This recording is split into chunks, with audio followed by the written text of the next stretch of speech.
काही न मागती देवा, त्याची करू धावे सेवा. हळूहळू भेडी ऋण हो निया रूपे दीन. आज या आपल्या गावामध्ये मारुतीरायाच्या सान्निध्यात सुवर्ण महोत्सव साजरा होत आहे. सुवर्ण महोत्सव म्हणजे 50व्या वर्षात होणारा महोत्सव. आपल्या पूर्वजांनी हे सुरू केलेली असणारी सेवा, त्याला 50 वर्ष होतात. दरवर्षी या समितीला सुरू करून 8 दिवस त्याचं अनुष्ठान करून काल्याच्या सांगताने कीर्तन प्रतिवर्षीप्रमाणे यावर्षी 50वं वर्ष सुरुवात झाल्यानंतर 12 वर्ष झाली की त्याला एक तपपोह म्हणतात. 25 वर्ष झाली की त्याला रौप्य महोत्सव म्हणतात. आणि त्याच्यातमध्ये 50 वर्ष झाले की सुवर्ण महोत्सव. आता 25 वर्षाने अमृत महोत्सव आणि मग 100 वर्ष म्हणजे शताब्दी. असं त्याचा प्रकार असतात, साजरा करायचे असतात. कुणी भाग्यवंत असतील त्यावेळेस ती लहान असतील, आज त्यांना याचे सगळा अख्खा 50 वर्ष पाहायला मिळाले असतील, असेही भाग्यवान या गावामध्ये असतील. इथूनही पुढं काही भाग्यवान असे आहेत की आज ते 30-35 वर्षाचे त्यांना 50-75 पाहायला मिळणार. काही भाग्यवान जे असतात की पूर्ण 100 वर्षे पाहणारे असते. नुकतंच जे त्यांचा जन्म झाला असेल, त्यांच्या बालपणामध्ये सुरुवात असेल, असं हे भाग्याचं लक्षण आहे. आणि अशा या गावामध्ये 50वं वर्ष पहिल्याच दिवशीची सेवा माझ्याकडे आली. आणि या सेवेमध्ये जे आहे ते अभंग जो निवडलेला आहे तो फडाच्या पद्धतीने भक्ती. आमच्या इथं पहिल्या दिवशी भक्ती सांगण्याची देते असणारी पद्धत, भक्तीपर अभंग घ्यायचं, पांडुरंगाची भक्ती सांगायची, उपासना. कारण अखंड हरिनाम सप्ताह म्हणजे उपासना आहे.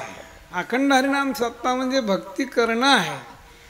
आणि त्या भक्तीचंच जे ते आम्ही वर्णन करत असताना जगद्गुरू संत श्रेष्ठ तुकाराम महाराज यांचा हा असणारा 4 चरणाचा अभंग या गावामध्ये जे ते आपला योग आला. ही सामान्य भूमी नाही. हा परिसर धन्य धन्य निवृत्ती देवा. काय महिमा वर्णा. शिवे अवतार धरोनी केले त्रैलोक्य पावन. समाधी त्र्यंबक शिखरी मागे शोभे ब्रह्मागिरी. निवृत्तीनाथाचे चरणी शरण एका जना. ही 4ही भावंड निवृत्तीनाथ, ज्ञानेश्वर महाराज, सोपानदेव, मुक्ताबाई ही जे ते जगत उद्धार करण्याकरता या ठिकाणी अवतीर्ण झाले. त्यांनी इथं येऊन काय केलं असेल तर जे काही जीव आहेत ज्यांच्या ठिकाणी जे आहे ते इतकं वर्तन अधर्माचं झालेलं आहे आणि अधर्माचं वर्णन झाल्यानंतर त्या ठिकाणी त्यांचा उद्धार करण्याकरता ब्रह्ममूर्ती संत जगी अवतरली. उद्धरायाले दीनजना अशी ही भावंड. त्यापैकी ज्ञानेश्वर महाराजांचं जे आहे ते आळंदी परिसर, निवृत्तीनाथाचा त्र्यंबकेश्वर नाशिक परिसर, सोपानदेव सासवड परिसर, मुक्ताबाई खानदेशमध्ये कोथळी म्हणून गाव आहे, मुक्ताई नगर म्हणून ओळखलं जातं. त्यांचा जो असणारा त्या ठिकाणी ज्या त्या परिसरामध्ये ज्या त्या महात्म्यांचा असणारा जय जयकार चालू आहे. तसं इथं या परिसरामध्ये महान महान विभूती होऊन गेल्या. आमच्या असणारे जे ते तुकाराम महाराज खेडलेकर, त्यांच्याच गादीवरती आमच्या भागातले सातार भागातले कदम माऊली तिकडची होती ती. पण जोग महाराजांच्या वारकरी शिक्षण संस्थेमध्ये त्यांनी जे आहे ते अध्यापन करण्याचं जे ते काम केलेलं आहे. ते अध्यापक होते आणि अध्यापक होते आणि त्यावेळेस त्यांनी लोकांना जे ते ज्ञानदानाचं कार्य केलं. आणि मग तुकाराम महाराजांच्या नंतर त्यांना या ठिकाणी संधी जी आहे ती प्राप्त झाली सेवा करणे. तसंच इगतपुरीचं असणारं संस्थान आता त्या ठिकाणी म्हणतो माधव महाराज बोले. हां चांगली माणसं येऊन गेली. इगतपुरीचे संस्थान जे आहे ते कदममाऊली तर आम्ही जवळ जाऊन पाहिलं त्यांना. आमच्या मंदिरात आषाढ शुद्ध द्वादशी, कार्तिक शुद्ध द्वादशीला सकाळी गोपाळ बोरीस बुडतं कीर्तन व्हायचं. मामांच्या काळात ते 7 करणारे होते आणि त्यांच्या पाठीमागे कदममाऊली. जसं आता कधी पहा तुम्ही मारुती बाबा कुरेकर म्हणलं की त्रिकोणी उपर्ण करायचं आणि असं घेऊन असं टाकून द्यायचं. तसं कदममाऊली तसंच होतं. असं घ्यायचं आणि असं टाकून द्यायचं. आणि काय त्यांची ती वाणी, त्यांचं आचरण, काय असे महात्मीय भागातून गेली. त्यातल्या त्यात आमच्या इथं मल्हारी महाराज या भागातलेच जवळूक मुनगाव, हां वणी जवळ, वणी ठिकाणी असणार महान विभूती होऊन गेली. सगळं आयुष्य त्यांनी नामदेवाच्या सेवेमध्ये घालवलं. आणि त्यांनी जे ते पंढरपुरामध्ये सगळी सेवा करत असताना जोग महाराजांच्या काळात बाबा होते आमचे. आणि ज्या काळात ज्या देशामध्ये टाळ म्हणजे काय आणि पखवाज म्हणजे काय आणि कीर्तन म्हणजे काय माहीत नाही, अशा नागपूर भागामध्ये खेडोपाडो जाऊन भजनाचा जो आहे तो प्रवचनाचा असणारा, कीर्तनाचा असणारा प्रचार करून सगळे अज्ञानी लावावे सन्मार्गाशी. आमचे बाबा याच भागातले होते. त्यांची फार जे ते फार मोठी तपश्चर्या होती, फार मोठी ते आमच्या घराण्यावर त्यांचे उपकार होते. माझे आजोबा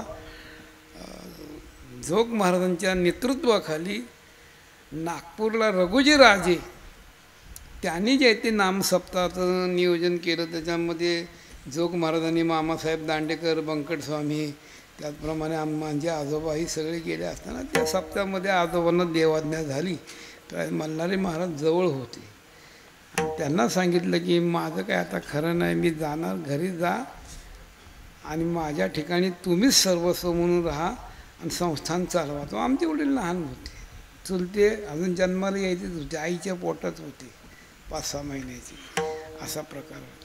आणि त्यांनी तेवढ्या शब्दावरती संपूर्ण आयुष्य नामदेव मंदिरात घालवलं. पहा अशी पूर्वीची माणसं वाचनाला जागणारी होती, तेही या भागातली होती. चांगली चांगली मंडळी या भागामध्ये आणखी काय होऊन गेली. असं हे प्रासादिक वातावरण, प्रासादिक परिसर आणि त्यांच्याच पुण्याने हा सप्ताह आपल्याला बघायला मिळाला. त्यांची जबरदस्त पुण्य आहे. त्यांचे केलेल्या सेवा, त्यांच्या सेवा इथं झाल्या बी असतील. कदम माऊलीची, खेडलेकर माऊलीची झाल्या असेल सेवा.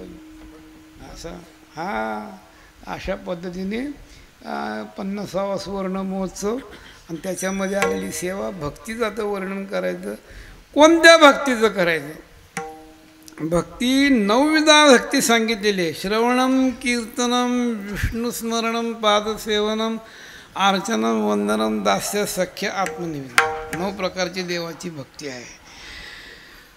परा आणि अपरा 2 प्रकारची भक्ती आहे. 4 प्रकारची भक्त सांगितलेले, ती 4 प्रकारची भक्ती करतात. चतुर्विधा भजन्ते मां जना सुकृतो अर्जुन अर्थो जिज्ञासुरता, ज्ञानीचे भरतर अशी 4 प्रकारचे भक्त आहेत. अशा प्रकारचे जरी असले तर करण्याची पद्धत 2 प्रकारची. काही भक्त निष्काम उपासना करणारे, सेवा करणारे, आणि काही भक्त सकाम उपासना करणारे, सेवा करणारे. सकाम म्हणजे काय आणि निष्काम म्हणजे काय? सकाम देवाची भक्ती करत असताना देवाच्या समोर उभे राहून देवाला प्रसन्न करून घ्यायचं, प्राप्त करून घ्यायचं. मग आपल्या मनातली इच्छा त्याला सांगायची, किंवा आपल्यावर आलेलं संकट त्याला सांगायचं, किंवा आपल्याला आलेला प्रसंग त्यांना सांगायचा आणि त्यांच्याकडनं आपलं संकट दूर करून घेणं, मनातली इच्छा पूर्ण करून घेणं, सकाम भक्ती. आणि या सकाम भक्तीमध्ये जे भक्त होऊन गेले त्या भक्तांच्या यादीत गजेंद्र, द्रौपदी, बिभीषण, ध्रुवबाळ, सुदामदेव ही सगळी सकान उपासना करणारी भक्त होती. बरं, यांनी भक्ती केली नाही असं नाही. देवाला जे ते भक्ती केल्यानंतर आपली इच्छा प्रकट केली. गजेंद्राने संकटात सापडला म्हणून इच्छा प्रकट केली. ध्रुवबाळ वडिलांच्या मांडीवर बसला असताना सावत्र आईने अपमान केला, उचलून बाजूला केल्यानंतर राग आला. जन्मदात्या आईला विचारला असं का झालं, तर म्हणले तुझे बाबा आणि तिच्या लाडकी असणारी तुझी लहान आई, त्यामुळे तुला तिथं कसा शिरकाव मिळणार. माझ्यावरती माझ्या मुलावरती एवढं प्रेम नाही आहे.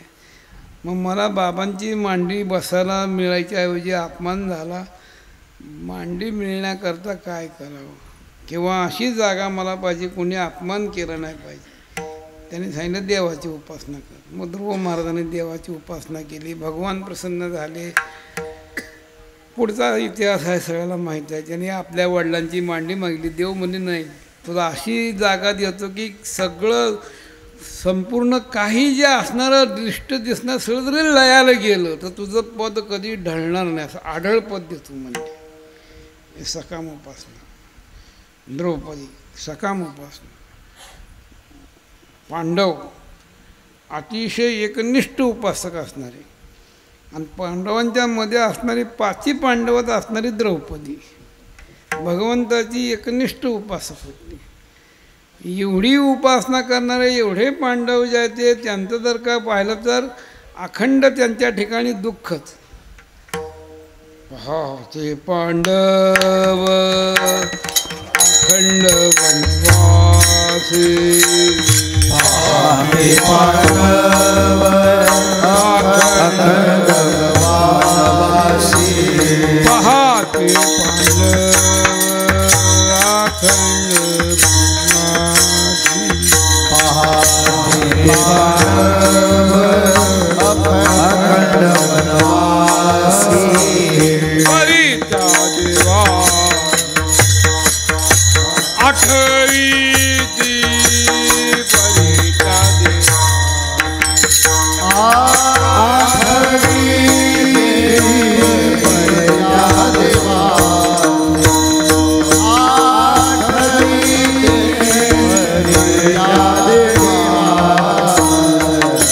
पहाते पांडव अखंड वनवासी, परिता देवासी आठवी,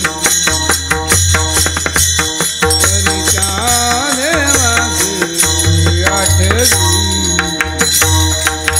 पहाते पांडव अखंड वनवासी, परिता देवासी आठवी, परिता देवासी आठवी.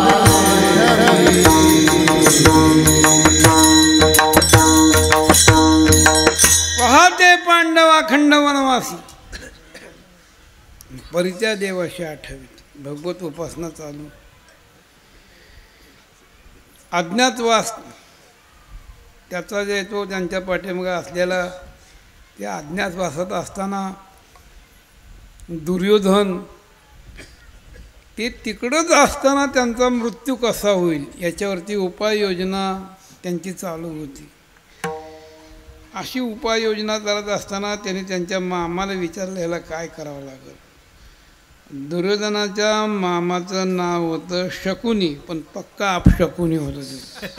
असं आहे. काय काय लोक नावं चांगले असतात पण त्या नावाप्रमाणे नसतं. सांगितलं काय म्हणणं आहे तुमचं. म्हणले पांडव तिकडे गेले जिवंत आले नाहीत पाहिजे म्हणले, ह्याला उपाय सांगा. म्हणजे सोपा उपाय आहे. दुर्वास ऋषी आपल्या इथं राजवाड्यात त्यांना घेऊन या. आता येणारा चातुर्मास आषाढ ते कार्तिक त्यांची जे आहे ते काही उपासना करा, भक्ती करा, साधना करा, त्यांची सेवा करा, त्यांना खुश ठेवा, आणि मग प्रसन्न झाल्यानंतर पुढं काय मागायचे, कशाची योगाने त्यांचा नाश होईल हे मी पाहतो म्हणते. दुर्योधन आमंत्रण देण्याकरता गेला. दुर्वास ऋषी आश्रमात बसले होते. या दुर्योधन का आलात काय नाही, या वर्षीचा चातुर्मास आमच्या राजवाड्यात व्हावा अशी इच्छा आहे. हा दुर्योधना, आमचं नाव आहे दुर्वास, म्हणजे दूर वास्तव करणारे दुर्वास. जवळ बोलवू नकोस का? आणि आमच्यासारख्याला चातुर्मास येते राहायचं म्हणजे काय सोपी गोष्ट आहे का? माझी सगळी व्यवस्था व्यवस्थित झाली पाहिजे, आणि त्याच्यामध्ये काही कमतरता भासली तर काहीतरी शाप देऊन काहीतरी होऊन बसायचं. तुमची व्यवस्था म्हणजे काय विशेष असते का? मग माझा चातुर्मासामध्ये रोज एक टाईम जेवण असतं. सकाळी नाश्ता करायचा नाही, संध्याकाळी जेवायचं नाही, आणि दुपारी 12 वाजता एक टाईम जेवायचं. मग काय बिघडलं? मी व्यवस्था करतो तुमची, तू काय करतो व्यवस्था? मला एका टायमाला एक वेळेला 60,000 खंड्या धान्य शिजवावं लागतं. आमच्याकडची खंडी म्हणजे 20 पोत्याची, आणि अशी 60,000 खंड्या. त्याला भांडे किती लागतील, त्याला इंधन किती लागत, त्याला माल मसाला भाजीपाला निंदन.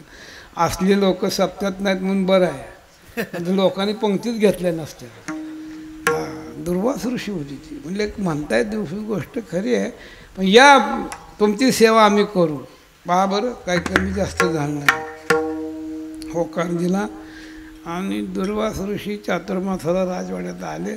व्यवस्थाही चांगली केली. 4 महिने पूर्ण झाले, प्रसन्न झाले. वरमरोई काय मागायची माग. दुर्योधनाने मामाला पुढं केलं. आणि त्यांचं मागणं एवढंच आहे की आता पांडव अज्ञातवास भोगत आहेत, त्या वनवासामध्ये आहेत. त्या वनात रात्रीच्या वेळेला तुम्ही जायचं, एकटं नाही जायचं, शिष्यासह जावे आणि इच्छा भोजन मागावे. तुमचे शिष्य 1000 शिष्य होते त्यांचे, त्या शिष्यासह रात्री जायचं. हे तर वर माहीत, दिवसा का जायचं नाही. तर यांना जे अन्न भरपूर लागतं तेवढं अन्न तयार करण्याची येथे द्रौपदीची क्षमता होती, पण दिवसा. का? तर सूर्यनारायणाने त्यांना थाळी दिलेली होती, आणि तिची जर का विनंती केली आता पर्वतच्या पर्वत अन्न पाहिजे तर मिळू शकत होतं. पण एकदा का सूर्यास्त झाला, द्रौपदीने ती थाळी धुवून एकदा पालतीत ठेवली की दुसऱ्या दिवशी स्नान करून तिची पूजा करून सूर्य उदय झाल्यावर मग तिचा उपयोग. मग रात्रीच्याला नाही, काय त्यात निघणार नाही, म्हणून रात्रीची वेळ निवडली. रात्रीच्याला पाठवायचं आणि त्यांना इच्छा भोजन मागायचं. तुमच्या मनात जो असेल तो पदार्थ खायला मागायचं. शिष्यासह जायचं. दुर्वास ऋषींनी ओळखलं केवळ हा पांडवाचा छळ करण्याचा दाव आहे. पण काय करता, मिंद झालं होतं आपण. 4 महिने त्यांचं खाल्लेलं आहे. मिंद झाल्यानंतर तसंच राहावं लागतं, तसंच वागावं लागतं, तसंच बोलावं लागतं. काही बोलता येत नाही, तसं असतं. ठीक आहे. मग संध्याकाळच्या वेळेला एके दिवशी शिष्यसह जे आहे ते ज्या वनात राहत होती, ज्या झोपडीत राहत होते तिथं गेली. उन्हाळ्याचे दिवस, गार वारा सुटलेला, रात्र झालेली, शुद्ध 15वडा, पौर्णिमेचा दिवस, चक्क सहाजाचे चांदणं पडलेलं, उजेड चांगला. आणि अशा उजेडात रात्रीच्या वेळेला 12 वाजताच्या पुढं दारावर थाप मारली. धर्मराज, भीम महाराज, जागे व्हा, जागे व्हा. दार उघडलं. बापरे, पाठीमागं 1000 समाज आणि पुढं दुर्वास ऋषी. काय महाराज, कशा करता काल? अरे काय, तुझ्यावरती आमचं प्रेम आहे आणि तुला भेटण्याकरता म्हणून सकाळपासून या वनामध्ये हिंडतो, काही पत्ता लागना. शेवटी हुडकून काढलं आम्ही घर तुझं. अजून अंगाला पाणी नाही, स्नान नाही, काही नाही. इथं गंगा कुठं वाहते ती सांग, तिथं स्नान करून येतो आणि स्नान करून आल्यानंतर आम्हाला जेवढी शिष्यमंडळी आहे त्यांच्यासह भोजनाची व्यवस्था करायची. धर्मभीमाकडे पाहे सत्वहानी होत आहे. दोघं लागली एकमेकडं बघायला. अरे बघता काय, होकार देता की नाही. तेवढाच आतना आवाज द्रौपदीचा, मामुंजी स्नान करून या, स्वयंपाक तयार आहे. कोण बोलते? द्रौपदी. हो मी द्रौपदी बोलते.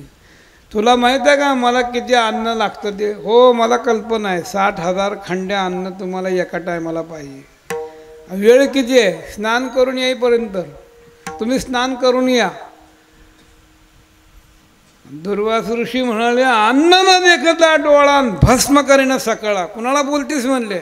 मी आता स्नान करून येतो. जर का अन्न डोळ्याला दिसलं नाही तर 5 पांडवाचं भस्म करून टाकणार आहे.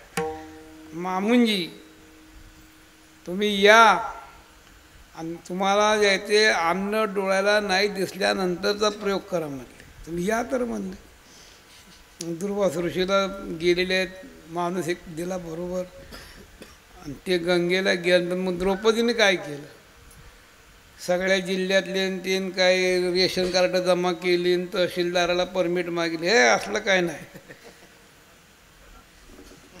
आरतीचं ताट काढलं, तुळशी वृंदावनाच्या जवळ गेलेले आहेत, द्वारकेकडे तोंड केलेलं आहे आणि भगवंताला मोठ्या करुणेने हाक मारू लागले.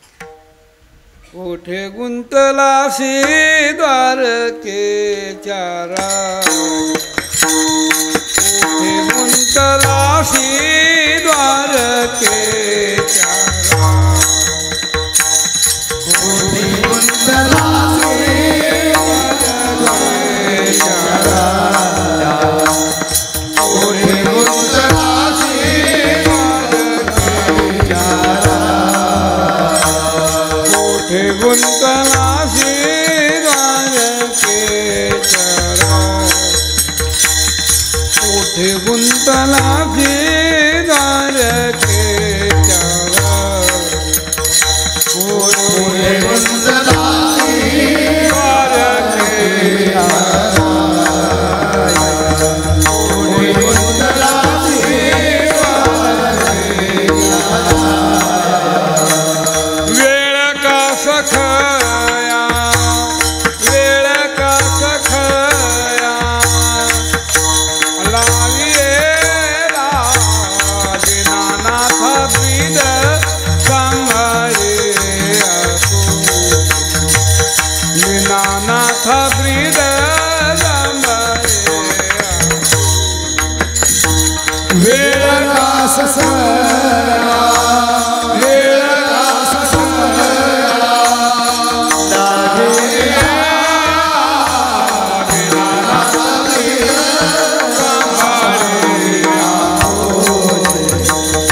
माझ्या ठिकाणी राहू द्या.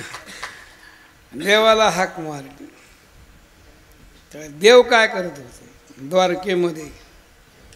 लक्ष्मी माता भगवंताला जेवण नाही तर ताट करून आणलेलं आहे. भगवान पाटावरती बसलेले आहेत आणि जे ते गरम गरम ज्याचे सुग्रास अन्न वाढलेलं आहे, देवाने जे तो भात कालवला, त्याच्यावरती तूप घेतलं, ते मिश्रण केलं, आता तोंडात घालायचा एवढ्यात द्रौपदीचा धावा कानावर पडला. बाबा तसंच वाढीले ठाईचे भाने टाकून या धाव्या. ताट तसंच बाजूला सारलं, उठले. बाहेर गरुड महाराज, बसा खांद्यावर. आहे तुझ्याही पेक्षा लवकर पुढे जायचं. त्वरा झाली गरुडा टाकी येले मागे, द्रौपदीच्या लागे नारायणे. गरुडालाही मागं टाकलं आणि मग एकदम त्याचे द्रौपदी पुढं प्रगट झाले. का हाक मारली? आलास, बरं झालं. तिला ऋषीमुनी मंडळी अजून गंगेवर पोचली नसतील, पण ते स्नान करून येईपर्यंत इथं त्यांना जेवणाची तयारी करून जेवायला घालायचं आहे. कुणाला? दुर्वासाला. दुर्वास, बापरे, मी तर जेवता जेवता आलो, मला भूक लागली, अगोदर माझं मग दुर्वासाचं. देवा काय जमतं, गंमत पाहतो, सत्व पाहतो म्हणले. काही नाही, बघत जा म्हणले. द्रौपदी घरामध्ये जाऊन देवाला दाखवण्याकरता रिकामी थाळी आणायला गेली. तेवढ्या अवकाशात वर्मज आणून या देठ लावी याला, द्रौपदीच्या बोला सवे धावे, आपण होऊन त्याला भाजीचं पान चिटकवलं होतं. आणि त्या आल्याबरोबर भाजीचं पान ही काय म्हणजे एवढं मला पुष्कळ आलं म्हणजे, जास्त लागत नाही. तेवढं भाजीचं पान खाल्लं, पाणी प्याले, ढेकर दिल्या. बघतो म्हणलं आता दुर्वास ऋषीचं जे माया निर्माण केली. हे सगळे ऋषी आणि मंडळी, त्यांची शिष्यमंडळी स्नान करण्याकरता बुडी मारून ज्या ते अंगाला घासून वगैरे स्नान चालले, तेवढ्यात वाळवंटामध्ये मोठा मंडप दिला भगवंतानी मायेकडून. तिथं काय कमी होतं? रिद्धी सिद्धी दाशी होत्या त्या स्वयंपाकाला. पर्वतच्या पर्वत स्वयंपाक तयार केलेला आहे. सोन्याचे ताटं जे ते प्रत्येकाच्या समोर पाट, मागं पाट, पुढं पाट, मधी पाट, त्या पाटावर ताट, त्यात भाज्या लावल्या 60, चटण्या लावल्या 8, मधी वाटीची दाटी दाट, पुढं उदबत्त्याचा घुमघुमाट आणि असा दुर्वास ऋषीचा थाट. तिथे ते बसले सगळे आणि वेळ झाली होती, सुग्रास अन्न होतं. त्यांनी ती पाहिलं गडबडीत सगळेजण, अरे अरे अरे सुगंध सुटलेला आहे, स्वयंपाक तयार झालेला आहे. तसेच गडबडीमध्ये येऊन आपली जुनी पद्धत, धोतर नेसण्याची, सवळं नेसण्याची, पंचकंच म्हणजे 5 ठिकाणी खवायचं. एक इकडं, दुसरं इकडं, पुन्हा काष्टा तिसरा, पुन्हा चौथ्या नेऱ्या आणि पुन्हा त्याच्यावरती पुन्हा पदर, असे 5 ठिकाणचे धोतर नेसलेले. अंगावर उपरणं घेतलं, पट्टा वाढला की पाटावर जाऊन बसले. आणि ती सुग्रास अन्न, भात, भाजी, काय पक्वान्न, ते करणारे कोण होते? अष्टनायका, अष्टसिद्धी अशा असणारे जे आहेत त्या महासिद्ध असणारे, त्यांच्या हातचं ते अन्न. आणि ते जेव्हा गोड धर्माघरचे अन्न आणि कैचे आमचे पोटे लहान, एवढा मोठा खाणारा दुर्वास ऋषी म्हणू लागला, आज पोट जिलेबीचे 2-4 वेळे लावले असते त्यात. अशी ती गप्पा गोष्टी म्हणती. माथा असती तोंड, अन्न भक्षितो उदंड. जर का तोंड वर असतं अजून उदंड खाल्लं असतं. इतकं खाल्लं, इतकं खाल्लं. एक जण ओरडत चालला, अरे गोड खाऊन खाऊन तुमची तोंडही झाली असेल, वडा घ्या, वडा घ्या, वडा घ्या. बरं दे दे. वडा घेतला आणि तोंडात घातला, नरड्यात अडकला. जीव कसा विसवाला. खाली पडल्यावर वर्ण चंद्राचा उजेड. मित्राने बघितलं, अरे काय ते गिळलंय म्हणले. म्हणून त्याला हवा येण्याकरता म्हणून नरड्यात ते काय घास होता ना त्या वड्याचा, त्यात बोट घातलं आणि मग त्याचा श्वास मोकळा झाला. तेव्हापासून बाया काय करते, वडा करायचं म्हणली की त्याला भोग पाडून ठेव असं म्हणतात आपल्याला काय नाही. कुणी शोध लावलाय कुणाला, कोणती बाई गेली ती बघायला कुणाला, पण सगळ्या बाया वडा करायचं म्हणली की त्याला भोग पाडून ठेवायचं. मग ते जेवण करून जनाबाईने मोठं गोड वर्णन केलं. एकेकाने इतकं खाल्लं की त्याला खाली बघता येईना. नेत्र लागले से चंद्रा, त्यांना खाली बघता येईना, वर बघा लागले. आणि त्यांची जी धोत्र होती ना, नेत्र लागले से चंद्रा कोणी न सांभाळती धोत्र, त्याला काही गाठ नव्हती काय नव्हती, ती झालं सैद. अशा पद्धतीने जेवणं झाली. आणि मग जे ते दुर्वासाला कळून चुकलं की आपण दुर्योधनाचं ऐकून यांचा छळ करण्याकरता इथं आलो, पण इथं कोण आहे? द्वारकेचा राणा पांडवा घरी,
सकाम भक्ती.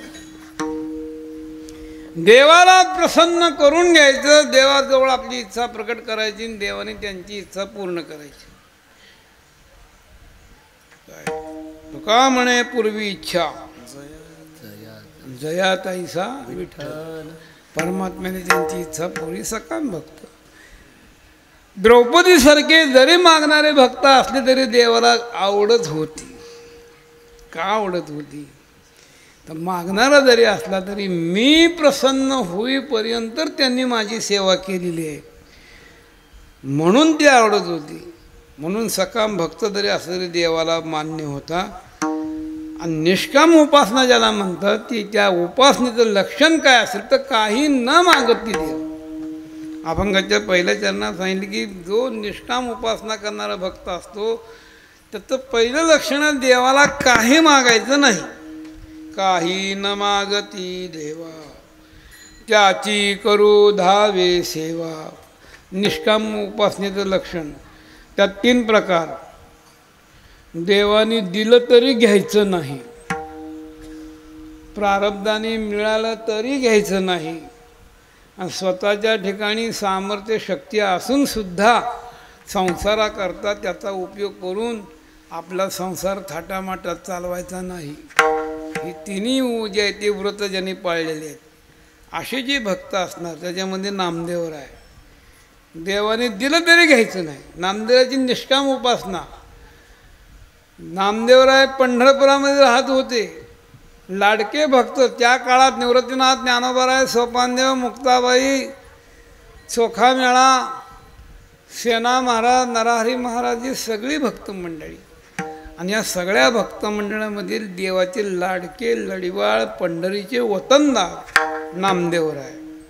नामदेवराचा जन्मच पंढरपुरातला. पंढरपुरामध्ये त्यांचा जन्म झालेला आणि त्यांचा जो आहे तो त्या ठिकाणी लाडकेपणा असल्यामुळे, लढिवाळपणा असल्यामुळे दररोज पहाटे स्नान 4 वाजता गंध लावून काकड्याला जायचं.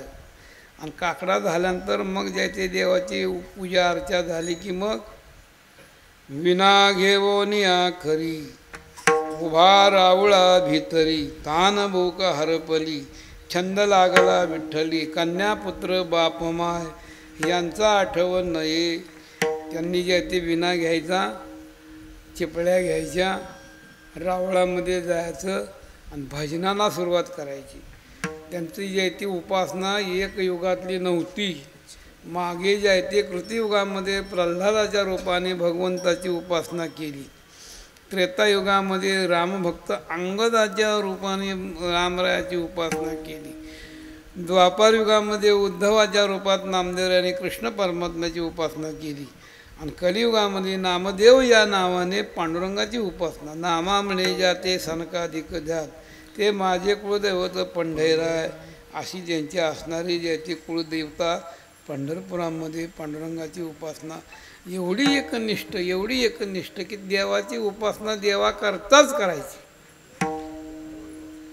देवाची चाडे आळवावे देवा, आळवावे देवा,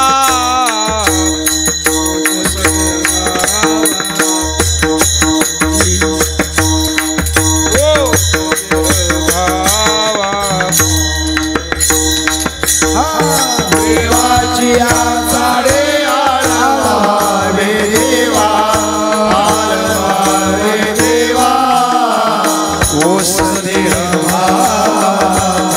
वाढविया, ओस देह वाढविया.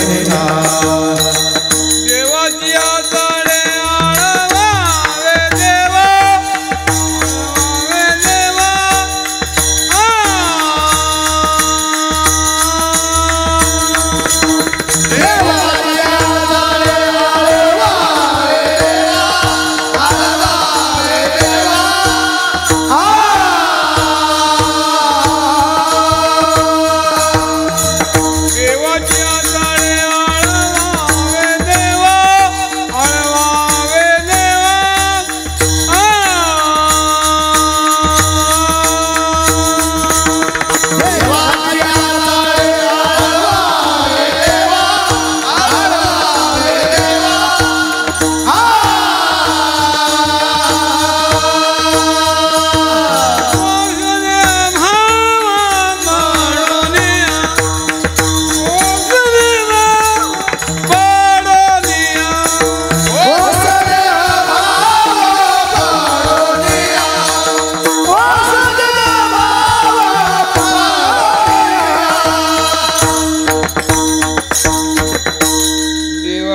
जाडे आळवावे देवा, ऊस देह भावा पाडोनिया. देवाला काही मागायचं नाही.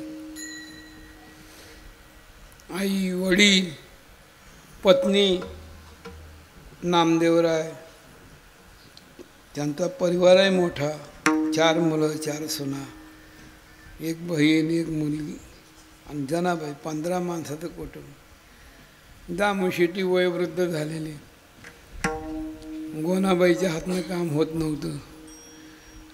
त्या दोघांनी म्हणून बोले दामोशेटी, नाम्या ऐकावी गोष्टी, पाहे संसाराची सोय, हटा बाजाराशी जाय, कुटुंब चालवणे तुझ, वृद्धपणा आले मज, तुझसाठी नवस केला, शेकी हा जी कामा आला. दामा म्हणे नामे असेल, किती शिकवावे तुझं. दामोशेटीने म्हणायचं, नामदेवा अरे आम्ही म्हातारे झालो, वृद्ध अवस्थेमध्ये आहेत, तू घर करता झालास, आता तुला कळलं पाहिजे आणि तू जे आहे ते काहीतरी केलं पाहिजे. अशी आमच्या गोनाईने कापड घेऊन जावे बाजाराशी, आणि गोणाई नाम्याशी शिकवित असे. लोकाचे पुत्र संसार करती, आमची फजिती केली नाम्या. नाम्या विठोबाचा संग नव्हे बरा, आणि मैंद हा खरा गळा काटू. नामदेवा याच्या संगतीने संसार जाळावा आणि भोपळा घ्यावा भीक माग. ह्याच्या कशाला मागे लागलं म्हणजे ज्या देवाची ती खून आले ज्याच्या घरा, आणि त्याच्या पुढे चिरा संसार, असं त्यांनी म्हणा. नको संग धरून आम्ही ऐका गोष्टी, गोनाई हानवटी धरून सांग. त्यांची पत्नी, तिने तर कहरच केला. मामुंजी सांगाते ते तुम्ही नायका, नाही भय शंका काशाची. ती पूर्वी सासऱ्याला मामुंजी म्हणायचे, मामा म्हणायचे, सासूबाईला आत्या म्हणायचे. आता ती सगळी मर्यादाही संपली आणि ती नातंही संपलं. पूर्वीच्या काळामध्ये सासू नावाचा विचित्र प्राणी होता. आता नाही, होता पूर्वी विचित्र. आणि ती मर्यादा होती. आवाजाव बोलायचं. आता नवरा बायकोचं आवाजाव बोलत नाही. नवऱ्याचं नाव असतं अनंता, बायकोचं नाव असतं अनुराधा. तो म्हणतो काय आणू आणि ही म्हणते काय आणता. असं झालं. इतका फरक झाला, बेकार झालेला. तेव्हा मामुंजी म्हणायची. मामुंजी सांगत येते तुम्ही नाही का, नाही भयशंका काशीची. लोकांचे पुत्र संसार सगळे बघा. तुम्हाला जर का त्या पांडुरंगाची उपासना करायची होती तर लावणी लंगोटी झाली ते गोसावीनं आमची ठेवाठेवी कोण करी, असं त्यांनी जे ते आपल्या मालकाला म्हणावं. आणि एक दिवशी जे आहे ते मग नामदेवरायांनी, आई तू म्हणते ती बरोबर आहे, पण आता आपल्या शिंप्याचा बाजार हाट म्हणजे मला भांडवल नाही, काय नाही, तू जाणार का बाजाराला. मी सावकाराकडे जाऊन कर्जाने जे ते पैसे वगैरे काढून व्याजाने काढून आपण भांडवल तयार करू. हो जातो उद्यापासनं. मग गोनाबाई सावकाराकडे गेले, पंढरीतल्या सावकाराकडे. मुलाला दुकानदारी घाल चालायचे, भांडवल पाहिजे. किती पाहिजे. 200 रुपये द्या कर्ज. त्या काळातले 200 रुपये. ज्या काळात सोनं होतं 15.5 रुपयाला 11.5 ग्रॅम. आता तर 10 ग्रॅमचा तोळा नाही, 11.5 ग्रॅमचा तोळा, 12 मासे असं ते सोनं असायचं. आणि त्यावेळेचे 200 रुपये म्हणजे फार झाले. स्वस्त येतं का. केव्हा जाणार पैसे. मुलगा बाजारला जाणार आहे, विक्री वगैरे होऊन 1-2 आठवडे लागल, महिन्याचं लागल. ते व्याज काटून घ्या. व्याज काटून घेतलं, पैसे दिले. नामदेवरायाने मग जायते तयारी दाखवल्यावर गोनाबाईने इतर व्यापाऱ्याकडनं माल खरेदी केला, आयतावळ रेडीमेड. त्यावेळेचे कपडे म्हणजे बाराबंदी, अंगरका, उपरणं, धोतर, पगडी, फेटे अशी ती आहे ते सगळं खरेदी केलं. नामदेवराला पाठवलं बाजाराला. बरोबर शिंप्याची मुलं होते. अरे लक्षात ठेवा, आमचा मुलगा नवीन आहे, त्याला कशी दुकानदारी चालवायची शिकवा जरा. बरं बरं. नामदेवराय सर्व शिंप्यांच्या मुलाबरोबर मंगळवेढ्याचा बाजार तिकडे गेले. शिंप्याच्या मुलांनी आईने सांगितल्याप्रमाणे याला शिकवायचं आहे म्हणून रावटी टाकून दिली, दुकान थाटून दिलं. बाजारहाट करण्याकरता ते सगळे मांडले दुकानात त्या वस्तू. महाराज हे धोतरजोडी आपल्याला घरामध्ये 2 रुपयाला बसलेले आपलं भांडवल आहे. 3 रुपये सांगायचे आणि 2.5ला घेऊन टाकायचे. हो बरं बरं. हे उपरणं 1.5ला सांगायचं आणि ज्या ते रुपयाला देऊन टाकायचं. ठीक आहे ठीक आहे, हो हो करतो. आणि ते निघून गेले. नामदेवराय बसले, विना घेतला, चेपळ्या घेतल्या, रामकृष्ण हरी रामकृष्ण हरी. गिऱ्हाईक आलं. हो दुकानदार, बाराबंदी रामकृष्ण हरी रामकृष्ण हरी. हे धोतरजोडी रामकृष्ण हरी. लोक म्हणाले या दुकानदाराचा स्क्रू जरा ढिला झाला आहे. हे काय सांगत नाही. बाजार झाला, लोक निघून गेले. शेजारचे पाजारचे लोक. मग नामदेवराला वाटलं की आता आपल्याला कुणी नाही, आपणही निघालं पाहिजे. मग होतं तसं सगळं गटुडं बांधलं आणि घराकडे निघाल्यावर गोपाळपूरचं ज्यावेळेस रान लागलं, टेकडं, तिथं मोठे मोठे दगडं पडलेली होती, पाषाणं होती. त्यात मोठा दगड बघितला आणि त्याला गणोबा हे नाव आपणच दिलं. हे गणोबा आहेत आणि ह्यांची ही प्रजा आहे. बारके लहान मोठे दगडं पडलेली. त्यात लहान त्याच्यापेक्षा जरा त्याचं नाव धोंडोबा ठेवलं. त्यांना जामीनदार म्हणून त्याची ती नेमणूक केली. आपणच नावं ठेवले, आपणच निवड केली. लोक म्हणतील नामदेव महाराजांनी असं दगडाला कसं काय केलं. दगडाची काय बुवा त्यांना जे ते कसं काय बुवा. अरे त्यांना दगड हा दगड दिसतच नव्हता. सर्वभूती पाहे वासुदेव,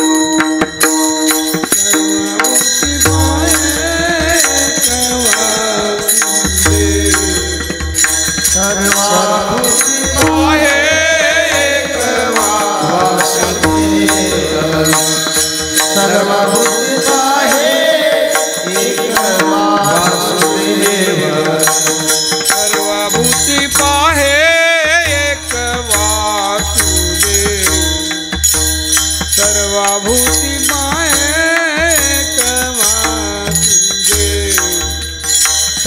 सर्वभूती पाहे वासुदेव सर्वभूती पाहे एक वासुदेव कुशोनिया ठाव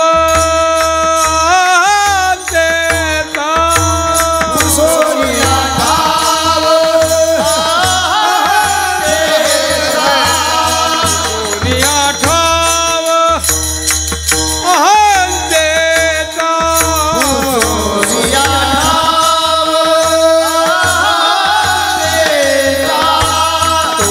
संत साधू ओळखावा संत साधू ओळखावा तो संत साधू तो संत साधू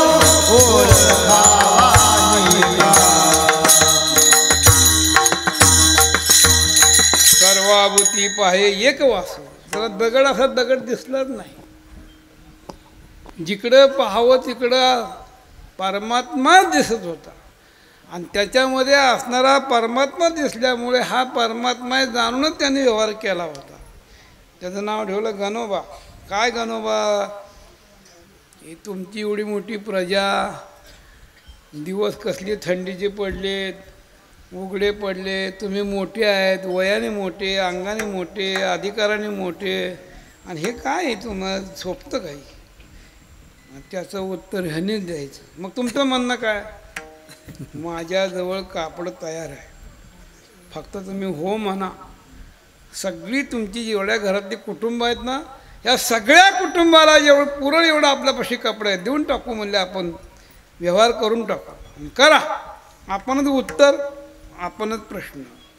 नामदेवांनी जे सोडलं जे आहे ते सगळ्या रानातले दगड होते. कुणाला धोतर घातलं, कुणाला उपरणं घातलं, लहान असेल त्याला पगडीच घातली, मोठं असेल त्याला अंगरकाच घातला. सगळं जे आहे ते सगळं भांडवल संपल्यानं मग पैसे मागायला आले. पैसे, उत्तर आपणच. आता काय पैसे नाही, पुढच्या बाजारी या, घेऊन जावा. पुढच्या बाजारी तुमचा काय भरोसा आहे म्हणले. नाही दिलं तर आपणच उत्तर आणि आपणच प्रश्न. हे दोंडोबा आहेत, माझ्यापेक्षा लहान भाऊ आहेत, ह्यांना जामीन. बरं बरं. नामदेवराय घरी आले. दामू शेट्टी, गोणाबाई चंद्रभागेच्या स्नानाला गेले होते. नामदेवरायने घरामध्ये येणार म्हणून राजाबाई बसलेले होते. आल्याबरोबर कुठे गेले सगळे, गेले चंद्रभागेला. बरं बरं, काय हरकत नाही. नामदेवरायांनी स्नान वगैरे केलं, विना घेतला, रावळात गेले. काही वेळाने जेवणा करता नामदेवा पैशाचं काय केलं म्हणजे पुढच्या आठवड्याला. हां, आणि कुणाला माल विकला, गणोबा नायक नाम हे दयाचे सावकारसाचे पुरातन. गणोबा नावाचे जे एक शेठ आहेत, फार दिवसाचे सावकारी आहेत, त्यांच्याकडे सावकारपण आहे, त्यांना देऊन टाकलं. हां ठीक आहे, पैसे आठवड्याला पुढचे. ठीक आहे. कसा तरी आठवडा गेला. जा नामदेवा पैसे घेऊन ये, आणतो. नामदेवराच्या टेकाड्यावरती आले तर आता लोक कशाला ते ठेवतात कपडे, लोक घेऊन गेले होते. काय माणसं आहेत म्हणले, 8 दिवसात कपडे फाडून टाकले, सगळं जिकडे तिकडे मोकळं गेलं म्हणले. असं नाही म्हणलं, काय आपल्याला करायचं आहे म्हणले, आपल्याला पैशाची गाठ. ओ गणोबा पैसे पैसे. आता कशाचा गणोबा बोलत असे, ते काय बोलणार आहे. दोंडोबाला सांगितलं तेव्हा जामीन दिलेलं आहे, तुम्हाला जामीन केलेलं आहे, तुम्ही त्यांनी नाही दिलं तर तुम्ही द्यायचे, तुम्ही काय बोलत नाही. नामा म्हणे धोंडोबासी द्रव्य द्यावे व आमासी. कशाचं धोंडोबा बोलतो. मग चला आमच्या घरी. मग त्याला जे ते असं बाजूला काढलं, ढकलून उपरणं बांधलं, कमरेला खोच्या वगैरे घातला असा, आणि ढकलत ढकलत ढकलत ढकलत पंढरपूरला आणलं. नामा पंढरीसी आला, संगे धोंडोबा आणलेला. आणि मग त्यांचं जे अंगणात तळघर होतं त्या तळघरात टाकून दिला आणि कुलप लावून टाकलं, पळून जाईल म्हणून. राजाबाईने विचारलं काय प्रकार आहे. काय विचारतेस. ह्यांचे मालक मोठे गणोबा आणि हे त्यांचे लहान भाऊ धोंडोबा ह्या दोघांनी माझ्याकडनं कापड विकत घेतले. हां ह्याने घेतलं हो याने आणि मग आता म्हणतात पैसे नाही म्हणले. जेवढं कापड होतं तेवढं सगळ्या इतरांना जे त्यांच्या भाऊबंदकीला वाटून टाकलं होतं. काय शिल्लक नाही काय नाही आता त्यांच्यापाशी आणि पैसे द्यायला तयार नाहीत. म्हणून जामीन जो असणारा धोंडोबा त्याला घेऊन आलो. आई बाबा स्नानाला गेलेले आहेत. आता मी भजन करायला चाललेलं आहे. पळून जाईल म्हणून कुलूप लावलेलं आहे. कुलूप आरगळा घालून कोठडीशी गेला रावळाशी नामदेव. मग तिकडे गेल्यानंतर ते झालं. मग दामू शेट्टी गोनाबाई घरी आल्यावर नामदेव आला का हो आला आरती घ्या ओवाळा त्यांच्यावर. का ऐकावं मामुंजी पुत्राचे ते मात धोंड्याशी घरात कोंडी येईल. तुमच्या मुलाने धोंड्याबरोबर व्यवहार केलाय. धोंडा हो धोंडा ढकलत आणला. केवढा आहे भला एवढा मोठा आहे म्हणजे. कुठं आहे आत टाकलाय म्हणजे तरगडात. का पळून जाईल म्हणून. हां धोंडा हो बोलवा नामदेवाला बोलवलं. गोनाबाई दामू शिटी कलकल अरे कलकल करू नका तुम्ही घाबरता कशाला. पैशाचा मालकच घेऊन आलोय मी. जरा थांबा मला त्याला बाहेर काढू द्या म्हणे. मग त्याला काय बोलायची बोला म्हणे. मग कुलूप काढलं. नामदेवी तेव्हा काढिले बाहेरी धोंडोबाशी तेव्हा काढिले बाहेरी अंतर्बाह्यत करी सोने झाले. त्याला काढल्यावर लागलं पिवळं धमक चमचम करायला. ती बघितलं की मग मात्र गोनाबाई दामू शेट्टी नामदेवाच्या आलाबाला घेतली. बोटं मोडले कुरवाळलं त्यांना. माझा नामदेव हुशार झाला. नामदेवा काय तू मिळवलं म्हणले. नामदेवराय म्हणले गोड बोलू नका. नामदेव म्हणे आपले तेवढे घ्यावे आणि उरले ते धाडावे गणोबाशी. आपलं भांडवल 200 रुपयेच आहे. त्याचं व्याज आणि आपला संसाराचा फायदा त्याच्या मनाने एवढंच घ्या आणि बाकीचं त्या मालकाला पाठवून द्यायचं. असं ऐकून राधाबाई पुढं आल्यावर म्हणले कुठला काढला गणोबा. देवाने दिले तुम्ही का नाही का. काशाचा गणोबा बोलत असे. ही माझ्या नवऱ्याची कमाई आहे. मी आता पाटल्या करीन गोंडे करीन आमकं करीन तमकं करीन.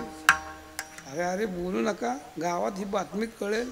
एवढ्याच सगळ्या गावात बातमी नामदेवराईच्या घरामध्ये मोठ्या धोंड्याचं सोनं झाले आणि ती धोंडा अमुक अमक्याच्या रानातला होता. ही बातमी त्या मालकाला समजली.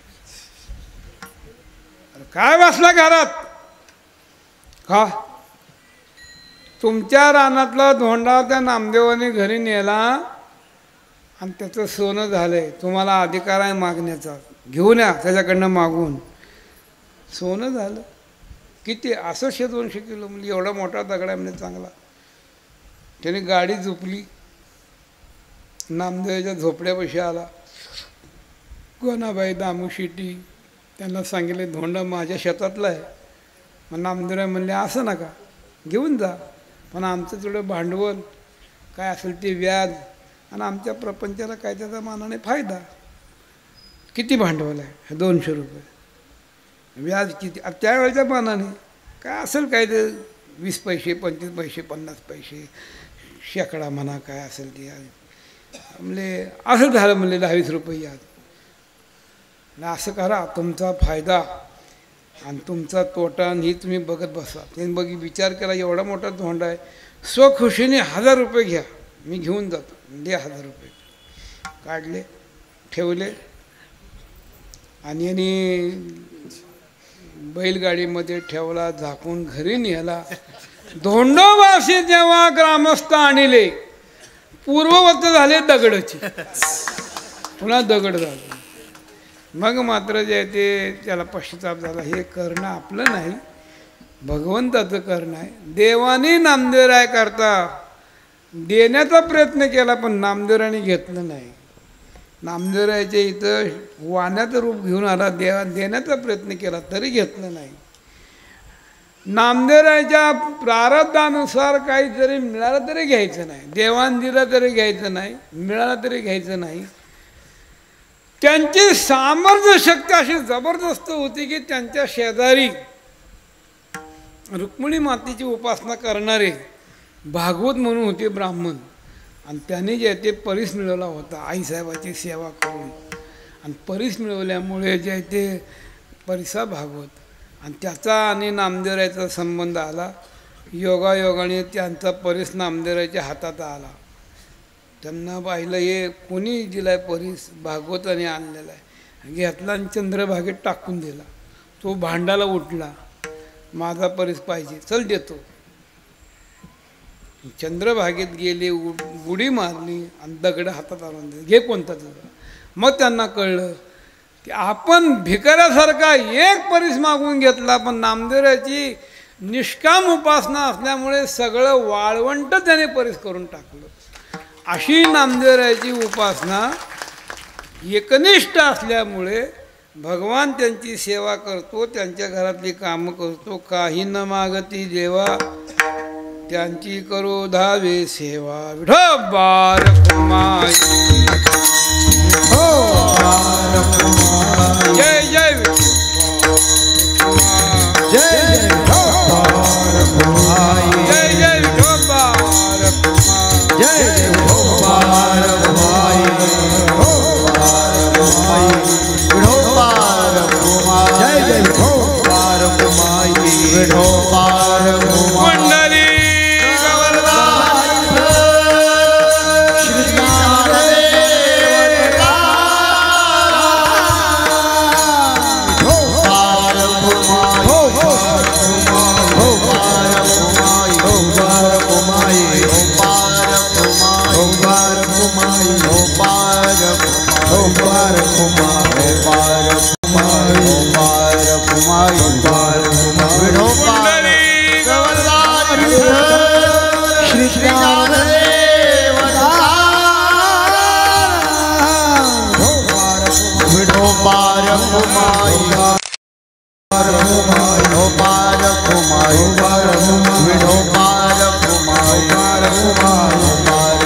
पंढरी देवा त्याची करू धावे सेवा.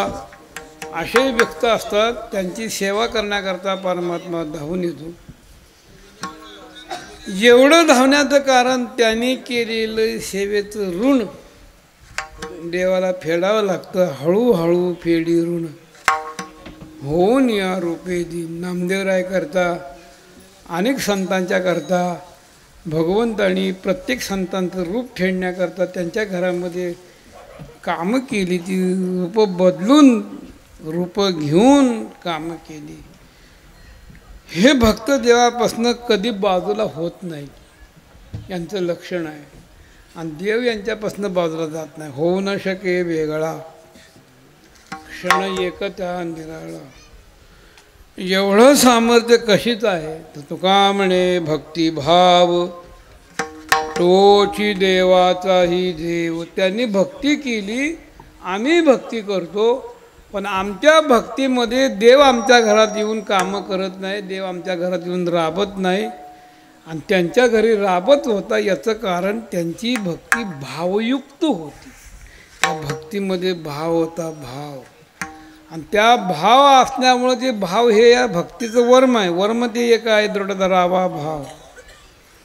जाणीव नाही लागून येते तो ठाव. नामदेवराय अशी निष्ठावंत भाव होता की देह जावो अथवा राहून पांडुरंगीत दृढ भाव.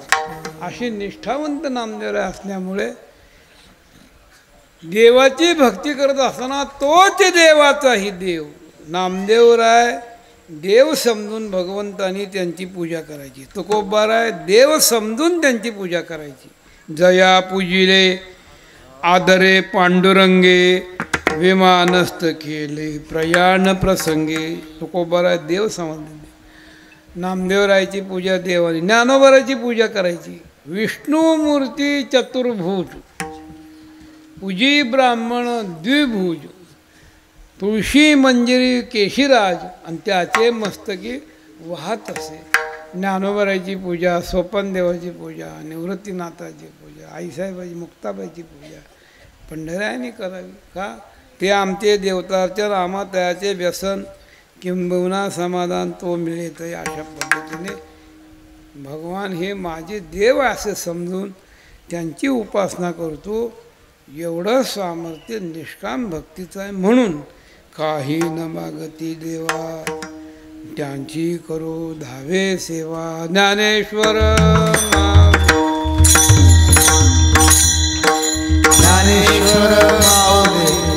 रहस्य. निष्काम उपासना करणारे जे भक्त असतात देवाला काही मागत नाही. शब्द घातलाय काही, ह्या शब्दाला जास्त महत्त्व आहे. निवळच मागत नाही असा नाही, काही मागत नाही. काही मागतात. काही मागणे आम्हा अनुचित आणि काही मागणं उचित आहे. उचित मागणं काय? तुका म्हणे देवान जन्मोजन्मी देई सेवा. पंढरीचा वास, चंद्रभागे स्नान, हे काही मागणं आहे. आणि काही मागायचं नाही. काय मागायचं नाही? वाढावे संतान, गृही व्हावे धनधान्य, माझ्या मुखा वाटा नयो हे वचन, व्हावे संतान द्रव्य कोणा, हे देवाला कधी मागितलं नाही. काही न मागती देवा. असे जे निष्काम उपासना करणारे भक्त आहेत त्यांची सेवा देव करतो. 50 वर्ष झाले या निमित्ताने असणारी सेवा. त्या सेवेकरता जे ते पांडुरंगाने प्रेरणा केली म्हणा की नामदेवरायच्या कृपेने म्हणा या ठिकाणी मी आलो आणि झालेली सेवा पंढऱ्याच्या ठिकाणी जे ते समर्पण करायची. एक वेळ नामदेवरायचं भजन करायचं आणि सेवेला पूर्ण विराम द्यायचा. नामदेव जनाबाई, नामदेव जनाबाई, नामदेव जनाबाई, नामदेव जनाबाई, नामदेव जनाबाई, नामदेव जनाबाई, नामदेव जनाबाई, नामदेव जनाबाई, नामदेव जनाबाई, नामदेव जनाबाई, नामदेव जनाबाई, नामदेव जनाबाई,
जय जय विठ्ठल जय जय विठ्ठल जय जय विठ्ठल बोला पुंडलिक वरदारी विठ्ठल श्री ज्ञानदेव तुकाराम